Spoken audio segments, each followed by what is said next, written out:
Hey, look, it's 23rd, man. What's going on with you boys out there? Everybody good? I said, is everybody good, man? Look, we are back with another banger for you boys, man. We got us a video of Boosie going off on Cassie about the whole Diddy situation. Now, I haven't been really following the whole trial. If y'all want me to tap in with the Diddy situation, let me know, man. But me, it's a lot of freaky shit going on. A lot to keep up. It's the pee in here, freak off here, baby oil, nigga.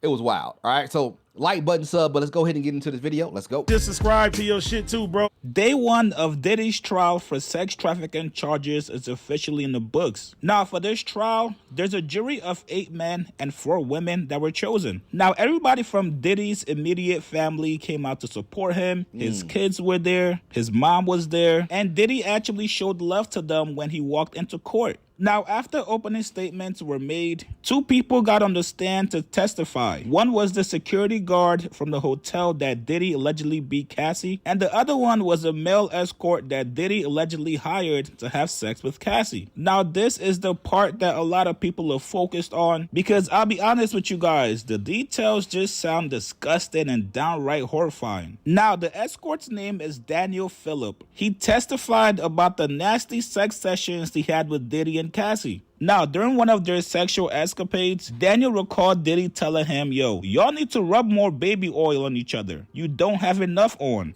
This nigga.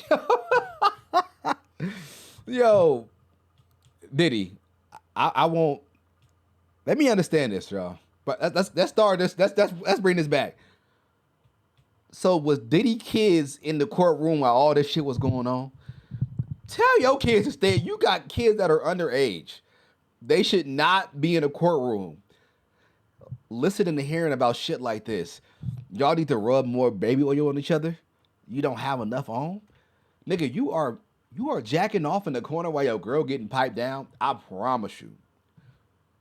Look, if money make you want to do shit like this, keep me broke. I'd rather be homeless.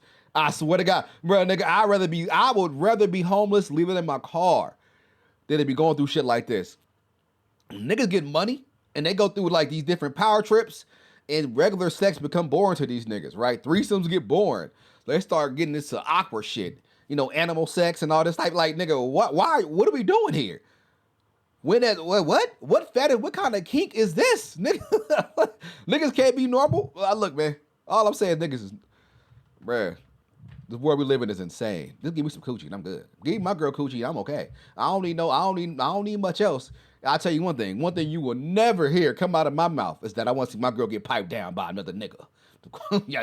Yo, what are we doing? So while Daniel Phillip and Cassie would be having sex in the hotel room, apparently Diddy would be in the corner just masturbating. Phillip said he was paid up to $6,000 a pop for each sex session, which according to Daniel, it went on for a couple years and each session was about 10 hours. Now, God damn. But yeah, hold on. Boy, Daniel that nigga was a fucking animal, wasn't he? Was that nigga half Wolverine or something? Why was this nigga fucking for 10 hours? A 10-hour freak off? Yo, with the 6,000. I ain't gonna lie though, for 6,000, I'll fuck some shit up. I will fuck some shit up in there. I would if any man out there lying, if Diddy came to you and was like, hey, I want you to smash Cassie of all people for $6,000, they would, 98% of men will say yes. Well, the ones that are gay, we not counting those. Clearly, well, y'all probably, gay niggas probably would too. But $6,000, y'all niggas would too. All right, so y'all not out of this. Y'all would smash Cassie y'all would cross over for Cassie at $6,000. A lot of you niggas would. So, yeah. But 10 hours is insane, nigga. I know he was stretching. That's like a fucking marathon. Now, Phillip also claimed during the sessions he witnessed domestic abuse. He allegedly saw Diddy beating Cassie a couple times. That's crazy. According to Phillip, he never really went to the police over his concerns for Cassie's safety. Even though he believed Cassie was in real danger, he saw Diddy as somebody with unlimited power. And chances are that even if I did go to the police, that I still might be losing my life. Now, here's where things got interesting yesterday, you guys. Prosecutors said earlier yesterday that Diddy was the one that forced the male escort, Phillip, to pee in Cassie's mouth. But when Phillip got up on the stand to testify, He said Cassie was actually the one who asked him to pee on her. Oh shit. Well, that's a turn I wasn't expecting. Cassie. Oh, Cassie the one that. Hold on. So look. So Cassie might not be so innocent, right?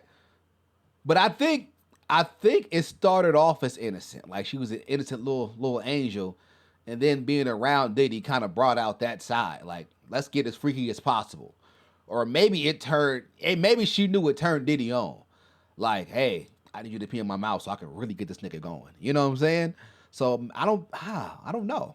You know, it is what it is. Philip said they had just come out of the room and she had asked me if I have ever done that before, and I said no. She told me to do it, and apparently I was doing it wrong because they both stopped me and told me I was supposed to let a little out and not take a leak on her. Diddy was masturbating as Philip peed on Cassie. Now, Lauren LaRosa, who was actually there in court while all this was going on, she was able to speak more in detail about this. But trafficking and all the other things being things that he is not willing to own up to. There's a lot to break down from today. It was very detailed. Now let's get into the whole peeing. By the way, I love Lauren LaRosa. I feel like she's doing a great job with the Breakfast Club. She's so detailed, so professional. You can tell that she really, like, she's passionate about this type of shit. Celebrity news, this is her passion. This is her lane. Like me, I honestly, I don't really give a shit. Like, I really don't. Like, that's why I don't do much of this type of shit. But you can tell that she is passionate about it. She does a great job covering it. She really does. In the mouth by the escort. So on the stand, the prosecution did allege that Cassie is going to testify that Puff allegedly had made a male escort pee in her mouth. That is what they alleged in their opening statements. There was an escort that got on the stand as a witness. During this testimony, this escort talked about being made to pee in Cassie's mouth. But this witness says that it was Cassie who asked him to do that. Ooh. And that Puff was watching, and honestly that was stricken. Like, the jurors, when he got into, like, cause he was speaking directly about Cassie and the fact that Cassie allegedly asked him to do it. And that's why he did it. And he was saying that at first he didn't know how to do it. Like, he was just like peeing like he normally pees. And that Cassie, along with Puff, was basically telling him, like, slow down, like, don't let it all come out at one point, like you know what I mean, like you're really peeing. And then that one line I just said about him saying what Puff and Cassie said to him together about that was stricken from the jurors. Like, they're not even allowed to use that, because his original conversation around this was Cassie asked him to do that, allegedly, and that Cassie was like the mastermind behind that. Cassie is going to testify, and that's going to happen this week. To be honest with y'all, I wouldn't be surprised if it happens tomorrow. So the prosecutor's opening statements are being picked up, but there was a witness on the stand that changed that whole story. Now, this revelation in court had everybody thinking about the case differently. Boosie actually spoke on it and said, yo, she liked piss in her mouth. I don't see any crimes he has done. Everything was consensual. She enjoyed the sex thrills and the gifts after. I see no crime but domestic violence in this case. Shaking my head, but to let Hugh Hefner do whatever. Sad. If he was black, he would have been in prison. Let's keep it 1,000. That's facts. Now, whether or not Boosie's right, all I'm going to say is it's only day one. There is going to be a lot more people testifying. There's going to be a lot more details to be revealed in this case. Let's not jump to a conclusion just yet based off of what we heard in the first day. Once all the evidence has been fully laid out, hopefully the jury will make the right decision, whether that's guilty or not guilty. Also very important to note that Diddy's daughters are also there in court. I don't like that. So all these nasty, wild details, some of it they're actually hearing for the first time about their father. So it's a very sensitive situation all around. I will keep you guys updated. You guys get in the comments below. I really don't know why the kids are there. I feel like the kids shouldn't be there. I don't get it. I wouldn't want my kids to be there, knowing all my deepest, darkest secrets is gonna come out. Look, I know he probably missed seeing his kids, but once we start getting into the trial, nigga, y'all go home. Like, y'all gonna hear some shit about me, right? And look, man, I understand his family, you accept them, but the whole, you know what I mean? It's gonna get darker. We just getting started. This is the beginning of the fucking journey. And so it's gonna get worse and worse. You know Diddy is into some shit. We know that Diddy is into some shit. This is just this is nothing. You know what I mean? So, but yeah, man. Honestly,